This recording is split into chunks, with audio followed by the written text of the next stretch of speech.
Okay, so Brittany, talk to me. What's up? Hello. Hi. Um, so I'm in Indiana and I've took the test twice now. I've been taking your videos, probably watching your YouTube videos probably before my first test. I Okay. did the first test and I got a 63. I did the second one and I got a 60. And I'm just like, oh my God. And I feel like I am doing all the information, studying the stuff on Excel. And then I'll go to precision and I'll look at the outline of what I need in Indiana, and then I'll watch your videos and I'll watch other people's videos, and I'm just constantly going through stuff. And I'm just like, when I get to take the test, it just seems like I get there and oh my God, like my brain is just fart. Like I have anxiety of taking tests because I am scared of failing. I am like scared of being a failure. So with me, I know it's personal. I've prayed about it. I've cried about it. And I just don't know. I know I have four chances to take, and I'm at my second one. So And I'm do you just have so nervous, you have Melissa. one left or two left? I have two left. Okay. All right. So one, you have pressure because Indiana only allows you four attempts in probably a year, right? You'd have to wait a year to reach I don't even know about that. I just know I have four, and I'm just your like, oh job. my Okay, God. your job. Okay, is it your job that's setting up the four? Yes, ma'am. Okay. All right. And what does this job mean to you? It means a lot to me because it's like another step for me doing what I used to do. I used to work at a factory. So now it's like I'll be doing life insurance. I'll be talking to people and, like I love to help people. Like I used to do home health days. So I'm used to taking care of people. So it's like I want to do that, but it's just so nerve wracking. And the test, it makes me so nervous. My hands get so sweaty. Like, I don't know. I don't know. Okay.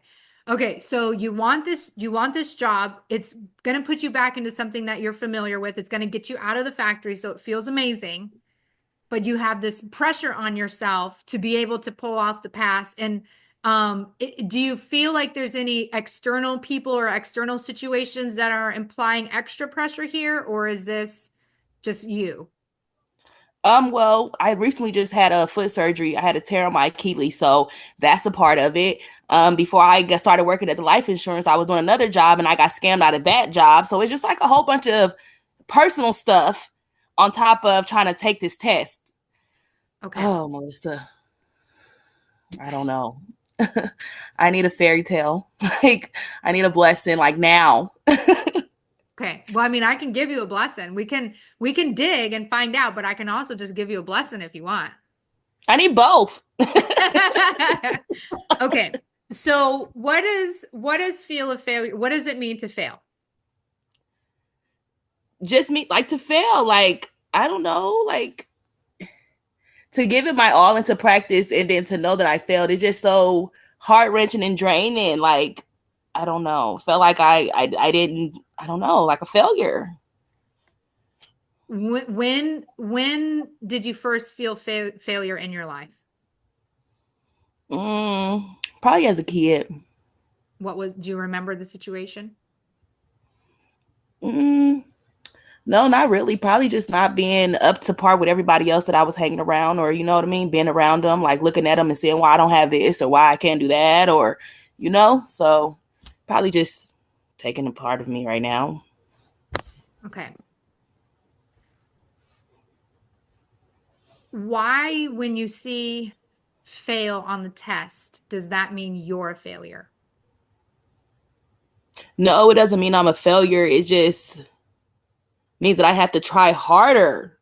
Like I have to, I don't know, set aside this to focus on this, but I know that I can do it because I'm like, if I'm doing all this studying and I'm literally waking up and I'm doing the videos and I'm doing the test and I'm like going to bed and I'm doing it, I'm on the toilet and I'm doing it, I'm driving and I'm doing it. It's like if I'm constantly watching these videos and constantly going over the stuff that I know that I'm failing at the test, I don't understand why when I get to the test, it just seems like it just goes out the window. So do you have a lot of fear when you sit down to take it? Yes, I am scared of tests. I do not like no test. No test. Okay. So did you have a test experience in when you were younger that was bad for you? Yes, school. I never liked the test. Driving test, I didn't like that. Like all of it. Okay. So it's just very possible that you just have test trauma, test phobia, whatever you might want to call it. So you're like, I got to try harder, but maybe it's not trying so hard and actually relaxing. So you have the test itself is like your dragon that you're needing to slay. And you're think you just need to you said you're living and breathing this stuff. And so it's like you know that you have the information, you know the like do you feel like you know it? Yeah. Like even if I failed the test, like the first time I failed the test, I took my paper and I was like, okay, I failed it on social insurance. Okay, let me go do some social insurance. Okay, commissioner. Okay, let me go see what the commissioner is. Like I started going to the videos and starting to like, so when I go back to it, but then when I went back to take the test again, it was like all the questions that I studied wasn't even on there. I'm like, oh my God, they switched it up on me. Got it. Okay. They can do that, yes. But I think this is just the fear of the test itself. The fear of the test itself can be enough to put you in a headspace that will cause you to fail. So for you, I think you've got to focus on the test itself as being the dragon that you need to slay. And so it comes down to deciding that you are bigger than the test. The test is not bigger than you. Yeah. You get to be the one who chooses the direction of your life, not some exam. And I would encourage you to even dig into like the driving test. What happened with that? What's the I story had to there? take I had to take my permit a couple times and then my driver's test a couple times. So it's kind of just I don't know, just scary. It's funny. I have an older daughter that I adopted, and she failed her driver's test multiple times.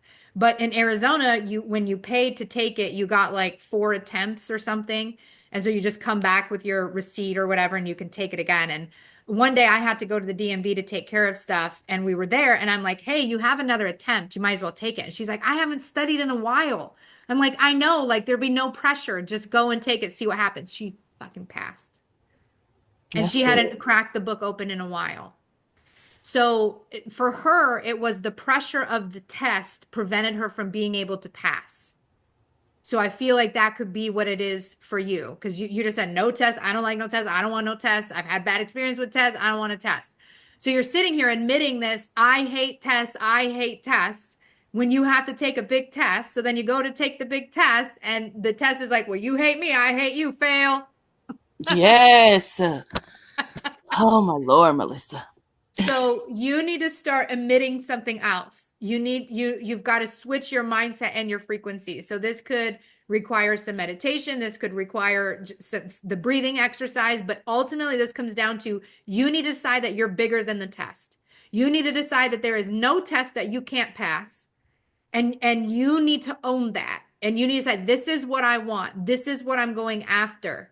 The test is a simple thing. Click, click, click. It ain't nothing that's going to knock me out. Can't be nothing that knocks me out from what it is that I want.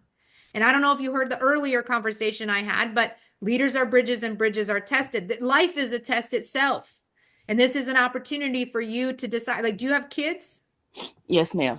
What would you tell them if they're like, I need to pass this test for the thing that I really, really want? It's going to change my life. You're What gonna have would to you? keep on trying. You keep on trying, keep on trying, keep on trying. Because you will make it. Yes. Yes. And even if this job is not the job, if you only get 4 attempts with them, that's fine. What that means is it's not in alignment with you. And there's another one that is in better alignment with you. And failing that exam allowed you to be able to shift to a different direction. So, one, I want you to remove the pressure. There's no pressure about this job because there is a plethora of insurance jobs. I just talked to David DeFord, who is he works remotely. He sells life insurance. It's one of the most amazing opportunities I've ever heard of. You get your license, you sign up to work with him, he trains you. And then when you're available, you turn your computer on, you say, I'm willing to take calls. Phone calls come to you. You read the script that's on the screen that he has provided with you. You close the sale, you sell, you make money. And then when you're done, you turn your computer off. You don't have to find leads yourself. You don't have to do anything other than do his training, get on your computer for about 15 to 20 hours a week. And he's had people making 30,000 a month, 15 to 20 hours a week. So if the opportunity you have right now is not for you, then maybe it's this one. Maybe you're supposed to fail so that you can have this conversation with me right now and learn about his opportunity. Because he has a beautiful, I'm like, oh my God, if I was doing life insurance again, I'd want to work with him. Like that's so simple, so easy. All you have to do is turn on the system. There is like, I think you have to buy the system or something, like it's a fee to get it on your computer. It's like $35, I think he said. But then David Duford, he's on my YouTube. Somebody just asked what's his name. He actually has a YouTube channel too, the Dig Agency. And he helps people sell final expense. And it's a policy that people really need. It's you said you worked in home health aid. Like, like when you have elderly people or, when they die, you need money to bury them, cremation, final restings, you need about $5,000 to $10,000, $20,000 to pay for all the funeral expenses. That's what final expense is. Everyone needs it. Unless you have a bunch of money saved in the bank, everybody needs this. And for a small fee, you can have this protection so that when your loved one passes, all the funeral stuff is taken care of. It's all paid for. It's all taken care of with this policy that I'm selling you. Final expense is like a one and done sale. You take the phone call, you lead them through the information, the script that he's provided you, and then you sell, and then you're done, and then that's done. And then he even has a retention team that if that person were to struggle with paying the bill or they want to cancel, someone else will handle that so that it doesn't fall back on you. Like it's in a beautiful, beautiful system. So there's always another opportunity. I just want to, the whole point of me talking about that is there's always another opportunity available to you. So even if, I'm trying to stress that even if this fourth attempt is a failure, it doesn't mean you're done. Does it mean you're done? No, but I'm just like, I didn't put so much money and time into this because I had to pay for the course and I had to pay to start the license and everything. And I have to pay to take the test every time I take the test. Mm-hmm. Oh, Melissa. How long have you been going at it? I just finished my completion of my course in November. So like November 4th. And then I took the test. I haven't took the test at all this month. I took it twice in November because I'm just so like on the fence. When did you start studying? Well, I've been doing the course let me see, when did I even start the course? I think I started the course in like September, October, and then I had completed the course by November. We're talking less than 6 months of time, and that license and I can tell you is the equivalent of a college degree. So anything less than 4 years is pretty good. Like reframe your mind. Reframe what you're thinking. This is the equivalent of a college degree. People will make more money. I have made more money with my insurance license than I ever did with my 4-year degree. And that's how I'm looking at it. I'm looking at it like I'm going to make way more money than what I am making at the factory. Like I don't have a GED or anything. So it's like I didn't already watch people that says that they didn't have any of that and they are making so much money as a life insurance agent. I'm like, I want to be them. I need to be them. You are them. You are them. You get to be them. Do not allow this test to be bigger than you. You are bigger than the test. Every day I need you to sit and visualize that you are a dragon, and for whatever reason, dragon is coming to me. I don't know why, but you are a dragon, and you are the knight, and you are slaying the dragon of the test. I need you to defeat the exam in your mind before you sit to take the exam. Okay. So I need you to do some sort of practice where you're visualizing and you are feeling bigger. I want you to feel big. I want you to sit and visualize when you go to sit down to take the test that you grow bigger and bigger and the computer becomes so small that you can squish it. You need to make yourself bigger than the test. You have made this test bigger than you. And you've got to sometimes when I go to sleep, I still think about the questions in my sleep. Is that weird? No. It's because it's frustrating you that you know it and that you can do it, but that you've closed the door because you hate tests. Okay. It's not weird at all. So this for you is going to be a mindset piece. This for you is rewriting your story that tests are bad. You're going to write a story that tests are the most amazing thing because I took a test that utterly changed my life and I'm making six figures. I'm changing my life. I'm changing my children's life, and I'm helping people with their family and their whatever it is, life insurance that you're selling. You are taking care of families. So not only are you taking care of families, you're taking care of your family. What is it going to mean if you are making 10,000 a month? Oh man, I'll be like on top of the world. Like what? Just off that little bit because I'm just used to making 2, 3 a month. Mm-hmm. So that's like a mile, like a what? A big old step, like a whole mile run. Like I am there. Like I want to be there. Like oh. Okay. So every day I am visualizing slaying the dragon of the test. I am bigger than the test. I am bigger than the test. And then you are sinking into the visualization of what is it going to do to you to be able to make that money, and how is it going to impact you and your family. When you make your why bigger than the thing you have to get through, you're going to be able to get through it. Okay, that makes a lot of sense. You feeling good? Yes, I feel a lot Okay. better. So if I pass it, well, let me not if I pass it. When I pass it, Melissa, when I pass it, ain't no if. When I pass it, I'll let you know. Thank you. Yes. There, you just did it. That's exactly what you need to do. You said, if, nope, nope, nope. I'm correcting that. I'm fixing that. I am passing it. That's exactly where you want to be, exactly the right track that you're on. You are bigger and badder than this test. Well, thank you. You're so welcome. Here's your blessing.